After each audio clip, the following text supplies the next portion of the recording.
ગુજરાતમાં ગૌણ સેવા પસંદગી મંડળની છેલ્લા ઘણા સમયથી જેટલી પણ પરીક્ષાઓ લેવાઈ તે તમામ પરીક્ષાઓમાં ક્યાંક ને ક્યાંક છબરડા થયા હોવાની વાત છે જે હંમેશા સામે આવતી હોય છે। ચાહે ટેટટાટની આ ઉમેદવારોની પરીક્ષાની વાત હોય કે પછી ફોરેસ્ટ બીટગાર્ડના ઉમેદવારોની વાત હોય, આ તમામ લોકો જે આ પરીક્ષાઓ જે લેવાઈ છે અને ત્યારબાદ તેની લઈને જે સરકાર સામે વિરોધ કરતા હંમેશા નજરે પડી રહ્યા છે। ત્યારે હમણાં છેલ્લે જ 19 સપ્ટેમ્બરના રોજ જે CCEની પરીક્ષાનું પરિણામ જાહેર કરવામાં આવ્યું। પરિણામ તો જાહેર થઈ ગયું, પરંતુ તે પરિણામ જાહેર થયા બાદ પણ CCEના જે ઉમેદવારો છે તે લોકો પણ વિરોધ કરતા સામે આવી રહ્યા છે। ત્યારે આજે CCEના જે ઉમેદવારો છે તેમની ફેવરમાં જે કહી શકાય કે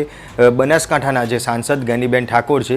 તે મેદાને આવ્યા છે અને જ્ઞાનીબેન ઠાકોર દ્વારા મુખ્યમંત્રીને પત્ર છે તે લખવામાં આવ્યો છે। જે પત્ર લખવામાં આવ્યો તે બી હું તમને દેખાડી દઉં કે આ પત્ર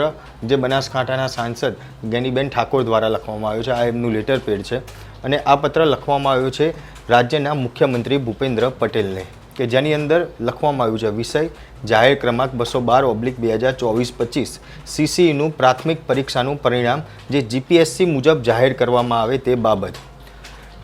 માનનીય સાહેબશ્રી, જય ભારત સાથે ઉપરોક્ત વિષયના અનુસંધાને આપશ્રીને જણાવવાનું કે જાહેર ક્રમાંક 212/2024-25ના જે CCEનું પ્રાથમિક પરિણામ જે ગુજરાત ગૌણ સેવા પસંદગી મંડળ દ્વારા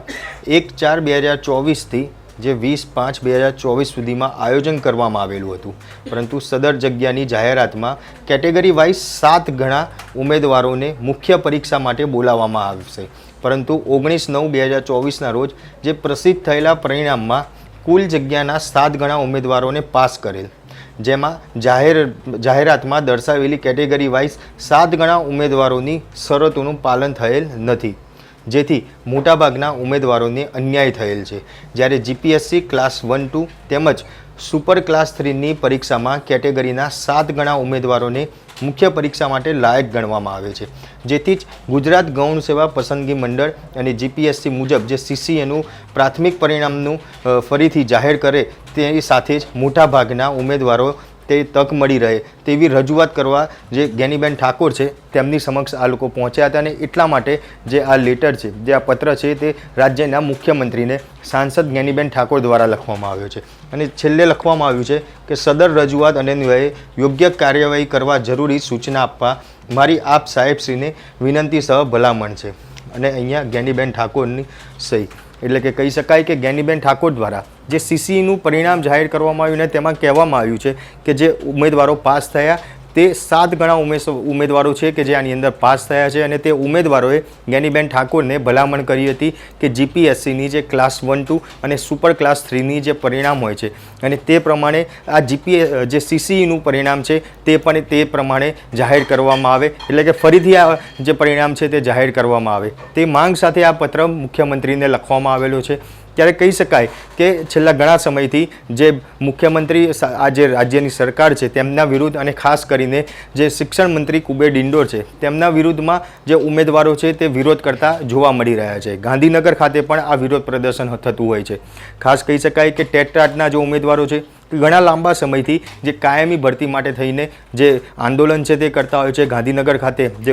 વિરોધ પ્રદર્શન છે તે બી કરતા જોવા મળે છે અને સાથે સાથે આ જ ઉમેદવારો કે જે શિક્ષક બનવાના છે, જે વિદ્યાર્થીઓ આગામી જે દેશનું ભાવિ ભવિષ્ય કહેવાય તેમને જે ભણાવવાના છે તે લોકોને રોડ ઉપર ઢસડતા પોલીસ તેમને ઢસડી રહી હોય તેવા બી અત્યાર સુધીમાં વિડીયો છે તે અનેક સામે આવેલા છે। ત્યારે ખાસ કહી શકાય કે ફોરેસ્ટ બીટગાર્ડની જો વાત કરીએ તો ફોરેસ્ટ બીટગાર્ડના ઉમેદવારો પણ તેમના પરિણામને લઈને જે વિરોધ છે તે કરી રહ્યા છે। ત્યારે હવે CCEનું જે પરિણામ જાહેર થયું તે પરિણામ બાદ પણ જે હજી પણ રાજ્ય સરકાર સામે જે આ ઉમેદવારો છે તેમનો વિરોધ પ્રદર્શન જોવા મળી રહ્યું છે અને આ પરિણામ કે જે GPSCની જે પરીક્ષા લેવાતી હોય છે અને તેનું પરિણામ જે પ્રમાણે જાહેર થાય છે તે પ્રમાણે આ પરિણામ જાહેર કરવામાં આવે તે માંગ છે તે ઉમેદવારો તો કરી જ રહ્યા છે। ત્યારે સાથે સાથે હવે જે બનાસકાંઠાના સાંસદ જ્ઞાનીબેન ઠાકોર છે તેમના દ્વારા પણ આ માંગ છે તે કરવામાં આવી છે અને રાજ્યના મુખ્યમંત્રીને આ પત્ર છે તે પત્ર પણ લખવામાં આવ્યો।